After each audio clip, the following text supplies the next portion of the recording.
parents abandoned me to have their separate happy families. Now they want me back, but I hate them. At 15, life was supposed to be about exploring friendships, discovering passions, and making mistakes with a safety net of parental guidance. Instead, my world had become a juggling act of two households, each steeped in its own new family drama, neither with room for me.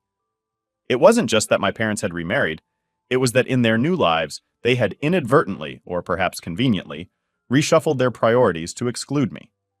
My father had married Clara, the woman he had an affair with during his marriage to my mother. She had brought her son, Jacob, into the marriage, and soon after they had Mia, my half-sister. Dad's new family seemed to consume all of his energy and attention. I had hoped to be a big sister that Mia could look up to, and maybe even a friend to Jacob. But at every turn, I was reminded subtly, yet unmistakably, that I was an outsider. The pictures on the mantels, the family calendars marked with their activities. None included me unless it was a reminder for my weekend visits, which they seemed to dread. During these visits, I often felt more like a guest than a daughter. Conversations at the dinner table flowed around me, about schools I didn't attend and people I didn't know. When I tried to contribute, sharing stories of my own experiences, I was often met with distracted nods or polite smiles before the focus shifted back to Clara's children and their lives. It was as though I was a mild inconvenience, disrupting the well-oiled routine of their household. My mother's house wasn't much better. She had remarried Mark, a man who had always been kind to me but distant, as if he were unsure of his role in my life. Together, they had Emily, and it became painfully clear that she was the center of their world. My visits there were marked by a palpable sense of displacement. Toys and baby gear filled the living room. Spaces that used to be mine for homework or watching TV now catered to toddler needs. I tried to engage, to be the helpful older sister, but most times, I just ended up feeling more in the way than useful. "What about going to the park this weekend?" I once suggested, hoping for some family bonding time. "We actually planned a picnic with Emily's playgroup this Saturday," my mother replied, her voice tinged with apology that didn't quite reach her eyes.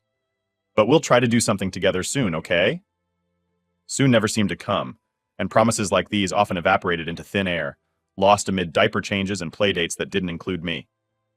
My room at her house, once a sanctuary filled with my posters and books, had slowly turned into a storage space for Emily's things as she outgrew them. Feeling increasingly alienated, I spent more and more time alone, retreating into books and writing journals. I wrote stories where I was the hero, the cherished daughter, or the adventurer on epic quests, anything that took me away from the reality of my situation. These writings became my escape, a way to live 1,000 lives in worlds where I mattered. As summer approached, I looked forward to spending time at my grandparents' house. Grandma always had a way of making me feel loved and seen. She'd listen to my stories, teach me recipes, and talk to me about her own life with a genuineness that was sorely missing in my interactions with my parents. But even that refuge was tainted when my father announced they were planning a 2-week vacation to Europe. Just him, Clara, Jacob, and Mia. The trip fell during my scheduled time with them. When I asked if I was going too, my father hesitated, his eyes darting away before meeting mine. "We thought you'd enjoy some time at your grandparents'. We'll call every day, and we'll plan something special when we get back," he promised, though the hollow in his words echoed in my chest.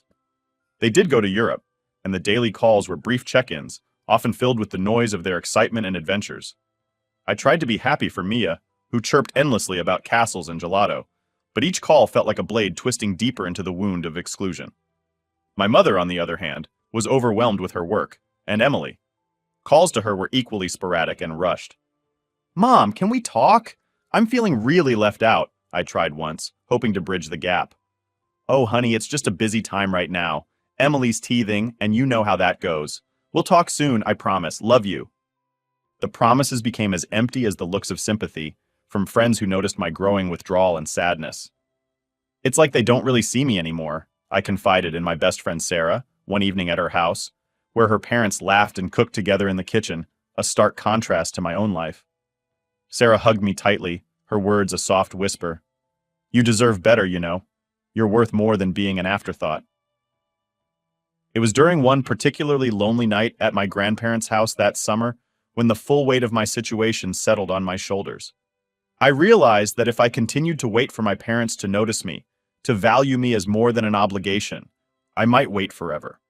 Fueled by a mix of hurt and determination, I made a decision that would change the course of my life.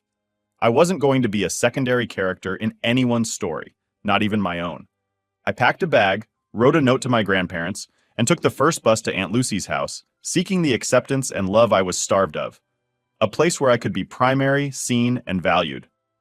What awaited me there was the beginning of a new chapter, one where I would no longer be overshadowed or overlooked, but instead, where I could start to heal and grow into the person I was meant to be. The bus ride to Aunt Lucy's was the longest 2 hours of my life, every mile stretching out as I wrestled with a mix of fear, relief, and uncertainty. I stared out the window, watching the landscape blur, my thoughts racing as fast as the scenery passed. The decision to leave hadn't been easy, but the stifling feeling of being an afterthought in my parents' lives had grown unbearable. I needed a change, a place where I could be seen as more than just a complication in someone else's family portrait. Aunt Lucy lived in a small town that always felt a world away from the city's chaos where my parents resided. Her home was a cozy two-story house surrounded by a well-tended garden that bloomed with colors most of the year. The familiarity of it brought a comforting rush of nostalgia. This was a place of many summer visits, where I had always felt welcome and loved. As I stepped off the bus, the cool air of early evening brushed against my face, carrying the faint scent of jasmine from Aunt Lucy's garden. I dragged my suitcase behind me, its wheels thumping rhythmically against the pavement, a staccato beat to the turmoil inside me. Aunt Lucy was waiting at the door as I approached, her expression a mixture of concern and surprise. She didn't say anything at first, just opened her arms wide. The hug she gave me was tight and warm, a silent reassurance that I had made the right decision. "Aunt Lucy." "What's going on, honey?" Her voice was gentle, inviting me to open up about everything. Me. "I can't do it anymore, Aunt Lucy. I just feel invisible there, like I'm just a guest in their lives, not a daughter." We sat down in her kitchen, a pot of tea between us, as I poured out everything. The neglect, the loneliness, the feeling of being perpetually out of place. Aunt Lucy listened, her brows knitting together in concern with every word I said. "Aunt Lucy, you're not a guest, my dear. You're family, and you always have a home here with me." The decision to stay with Aunt Lucy wasn't made in haste. It was the result of years of accumulated neglect and the cold realization that my parents, absorbed in their new lives, might never see me as more than an obligation. As we talked, Aunt Lucy didn't just offer me a room. She offered me a chance to reset my life on my own terms. Me. "Can I stay here? At least for a while?" Aunt Lucy. "Of course, you can stay as long as you need. We'll figure out the details later." The next few days were a whirlwind of activity. Aunt Lucy helped me enroll in the local high school, and we visited the town hall to formalize my living situation with her. Despite the chaos, there was a growing sense of stability and support that I hadn't felt in years. But the true test came when it was time to confront my parents about my decision. Aunt Lucy stood by me as I called them, her presence a calming force. "Dad, what's this about you staying with Lucy? Is this some kind of teenage rebellion?" His voice was a mix of confusion and irritation. It stung, but I was prepared. Me. "It's not rebellion, Dad. It's survival. I don't feel like part of your family anymore. I need a change." The conversation was difficult, filled with pauses and strained justifications. My mother cried, and my father argued, but I held firm, bolstered by Aunt Lucy's quiet strength beside me. "Mom, but we're your parents. We love you. You can't just decide to live somewhere else." Me. "I can, and I have. I need to be somewhere I feel wanted and valued." The call ended with a heavy silence, a clear divide between my old life and the new path I was forging. In the days that followed, the reality of my decision settled in. I was officially living with Aunt Lucy, attending a new school, and slowly rebuilding my sense of self-worth. School was a fresh start. I made friends who knew nothing of my family drama, who accepted me for who I was, not who my parents were. My grades improved as I found myself able to concentrate without the constant emotional turmoil that had clouded my mind before. Aunt Lucy encouraged my writing, pushing me to submit stories to local competitions and magazines. With each published piece, my confidence grew. Writing became more than a hobby. It was a lifeline, a way to process my emotions and reclaim my voice. Months turned into a year, and with every passing day, I felt stronger, more grounded. Aunt Lucy and I grew closer, our bond strengthening through shared meals, long walks, and endless conversations about life, love, and everything in between. "Aunt Lucy, you're doing so well, darling. I'm so proud of the person you're becoming." Her words meant the world to me, filling the void left by my parents' sporadic attempts to reach out. Their calls became less frequent, and when they did call, the conversations were short. the distance between us palpable even through the phone. Living with Aunt Lucy wasn't just a change of scenery, it was a complete transformation of my daily life and mental landscape. The first few months were a mix of adjustment and discovery as I navigated the new dynamics of my life in a small town where everyone seemed to know each other. Aunt Lucy's house, with its welcoming warmth and walls lined with photographs of happy memories, became my sanctuary. Aunt Lucy had always been the family matriarch, the one everyone relied on during tough times. Her ability to listen without judgment and her unwavering support gave me the courage to open up about my feelings and the challenges I faced. She encouraged me to explore my interests, particularly my writing, which had always been a private escape for me. Aunt Lucy, you have a gift, you know. Your words, they have power. Why not share them with the world? Her encouragement led me to join the school's literary club, where I met other students who shared my passion for stories and storytelling. Under her guidance, I started to compile a portfolio of my work, submitting pieces to student journals and local publications. The first time I saw my name in print, a thrill of excitement surged through me. It was validation, a sign that what I had to say mattered. School became a place where I could excel without the shadows of my family drama looming over me. I made friends, real friends who liked me for who I was, not for the drama that followed me like a shadow. My grades improved significantly as I found myself able to focus on my studies, no longer preoccupied with navigating the unpredictable waters of my parents' attention. Literary Club Advisor. Your voice is unique and your perspective is insightful. You could really make a name for yourself in the writing community. Their words were encouraging, but it was Aunt Lucy's continued support that really pushed me to aim higher. She set up a small workspace for me in the corner of the living room, complete with a desk, a comfortable chair, and shelves filled with books from classic literature to contemporary fiction. It was my little haven within our home, a place where I could write, think, and dream.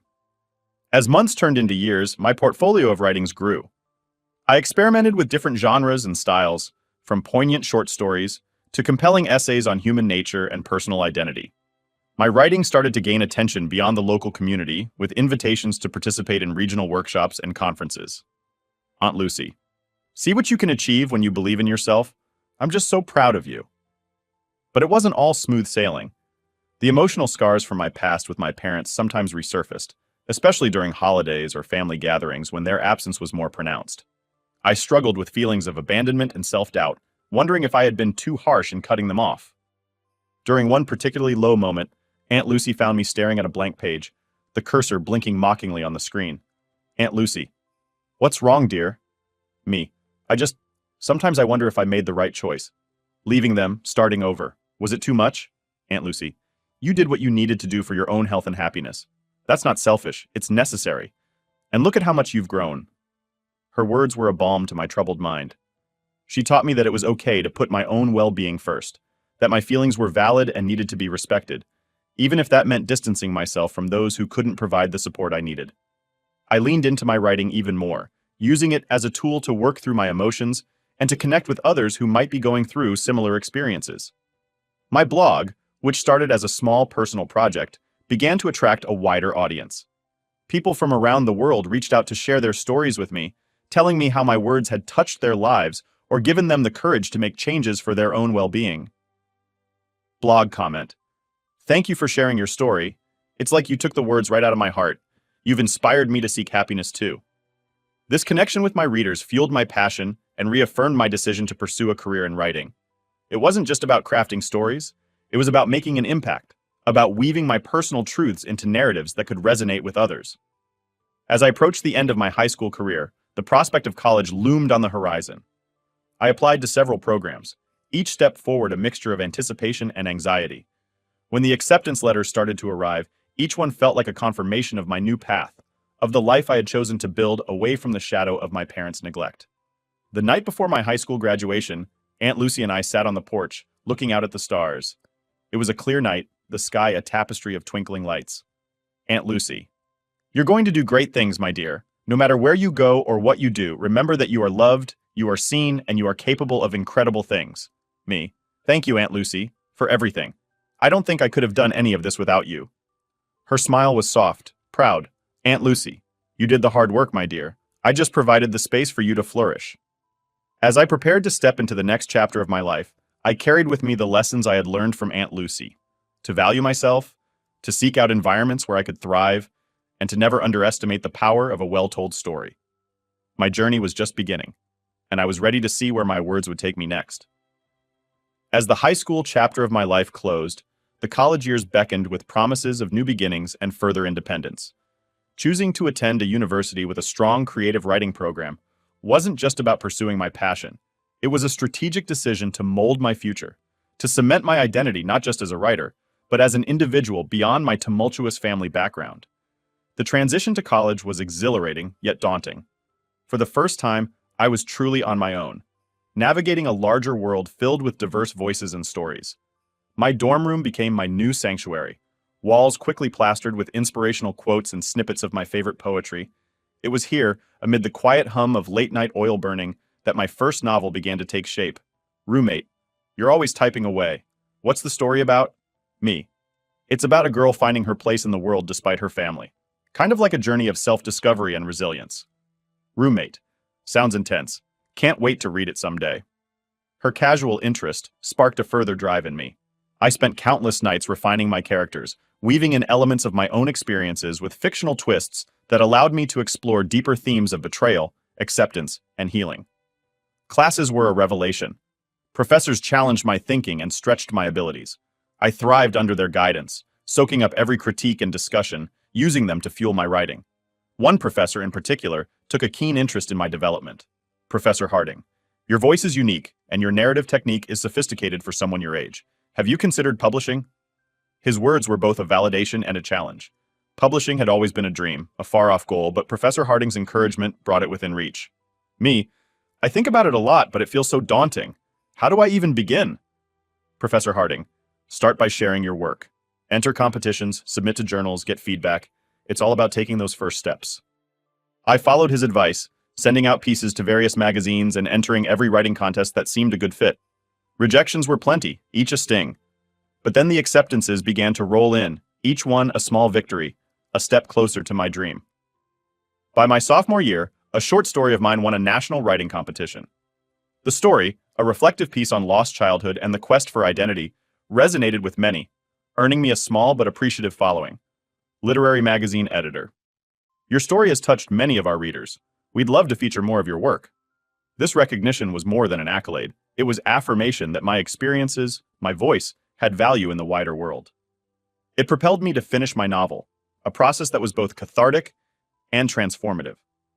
Balancing academics and writing was a challenge, but the discipline it required shaped not only my time management skills, but also my priorities and ambitions. The novel became my thesis project, a culmination of my college experience and personal journey. Graduation approached with the promise of new beginnings. My novel, now complete, was a manuscript brimming with the essence of my struggles and triumphs. The process of querying agents and publishers began, a daunting phase filled with hope and uncertainty. Then, just a week after graduation, a call changed everything. Agent, we love your manuscript. It's raw, powerful, and beautifully written. We believe it has significant potential. Let's talk about your future. The offer to publish my first novel came as a surreal moment of triumph. My work, once a private solace, was about to be shared with the world. The excitement was overwhelming, but so was the anxiety of how my story, so deeply personal, would be received. The months that followed were a whirlwind of edits, cover designs, and marketing plans. I was involved in every step, determined to ensure that the final product was true to my vision. Launch day was a mixture of nerves and excitement. Holding the first printed copy of my novel was a moment of profound achievement. The cover, featuring a lone figure standing at a crossroads, perfectly encapsulated the essence of the journey within. Aunt Lucy, I always knew you could do it. This is just the beginning, my dear. Her pride in my achievement was a balm to the lingering doubts about my family's absence in this significant moment. They hadn't been part of this journey, their interest in my life having waned to sporadic, almost obligatory calls that barely scratched the surface of genuine connection. The novel hit the shelves and was met with enthusiasm. Reviews praised the authenticity of the narrative and the compelling voice of a new author who had not only written a story, but lived it. Book review. A stunning debut that delves deep into the complexities of family and personal growth, a testament to the resilience of the human spirit. As interviews and book signings filled my schedule, I felt a sense of fulfillment that went beyond professional success. My story was out in the world, touching lives, encouraging others to face their past and forge their own paths. This chapter of my life, my rise as a writer, was not just about overcoming the neglect and invisibility I had felt as a child. It was about reclaiming my narrative, proving that out of neglect could come strength, and from invisibility, a spotlight that shone on my own terms. My journey was a testament to the power of perseverance, the importance of supportive relationships, and the transformative impact of owning one's story. As my career began to blossom, I looked forward to the next chapters, ready to explore new stories, new challenges, and new opportunities to make an impact. As my first book found its audience and carved out a space in the literary world, my life underwent a transformation. The once uncertain writer, who grappled with feelings of neglect and invisibility, was now standing confidently on her own 2 feet, recognized and respected. This new chapter wasn't just about embracing independence. It was about confronting the past and negotiating the complexities of potential reconciliation with my family. The success of my book brought unexpected challenges, one of which was the re-emergence of my parents in my life. Their sudden interest coincided suspiciously with my growing public profile. My father reached out first, his voice a mixture of pride and awkwardness over the phone. "Dad, I read your book. It's really something. You've done well for yourself, and I just wanted to tell you that I'm proud." Me. "Thank you, Dad. It means a lot to hear that." The words were polite, but I felt a surge of mixed emotions. His praise was something I had longed for in my youth, yet now it rang hollow, complicated by years of distance and detachment. As I navigated the waters of newfound fame, my mother also made attempts to reconnect. She sent emails filled with apologies and explanations, trying to bridge the gap of years with words that seeped with regret. "Mom, I know I wasn't there for you as I should have been. I can't change the past, but I hope we can build something new. Maybe start over?" Reading her words, I felt the old ache of abandonment stir within me. The desire for a family that cared was entangled with the pain of their previous neglect. I turned to Aunt Lucy for advice, her wisdom always a guiding light. "Aunt Lucy, you have the power to choose who you let into your life now. Whatever decision you make, ensure it's for your happiness, not out of obligation or guilt." Her advice resonated deeply. I was no longer the powerless child yearning for attention and love. I was an accomplished adult who could set boundaries and demand respect. I agreed to meet my parents, each separately, to explore the possibilities of reconciliation. The meetings were emotionally charged, each a delicate dance of old hurts and tentative hopes. Meeting my father at a quiet cafe, we talked awkwardly at first, tiptoeing around the deeper issues. Eventually, our conversation ventured into more personal territory. "Dad, I missed a lot, didn't I? I'm sorry for that. The book, it opened my eyes to a lot of things I didn't want to see before." Me. "It wasn't just the book, Dad. It was years of feeling left out. I'm glad you're seeing it now, but it's hard. It's really hard." The conversation was a start, a small step towards understanding, if not yet forgiveness.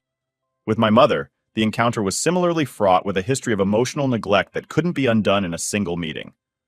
"Mom, I should have fought harder for you, for our relationship. I let too many things get in the way. Can we try to make it right?" Me. "Maybe, Mom, but it's going to take time. I can't just forget the past."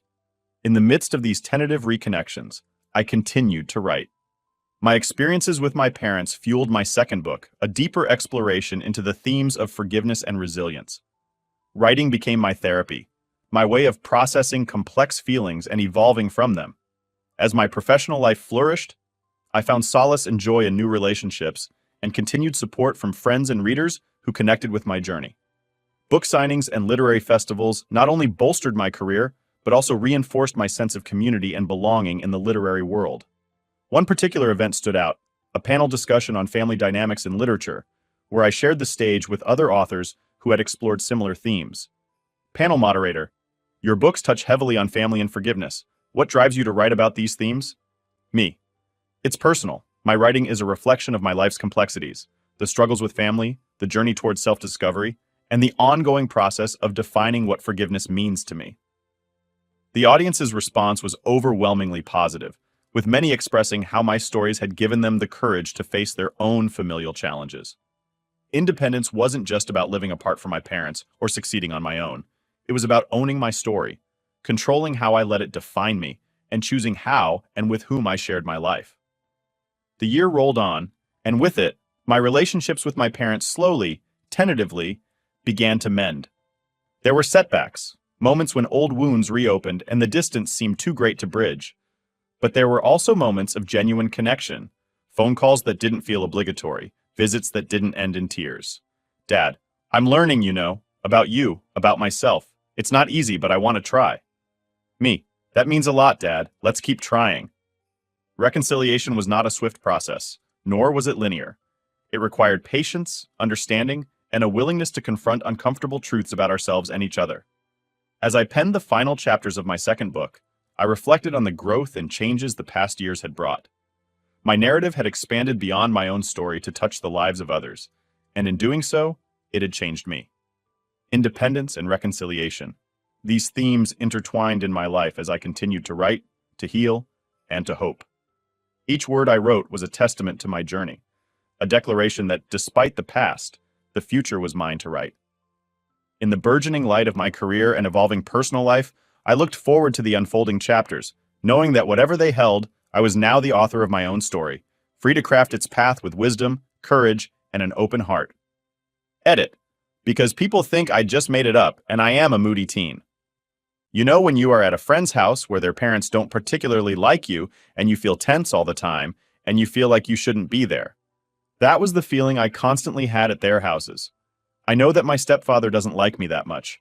My parents would both fight about who keeps me longer, but not in the sense I want to have her longer. But I took her last weekend. It's your turn.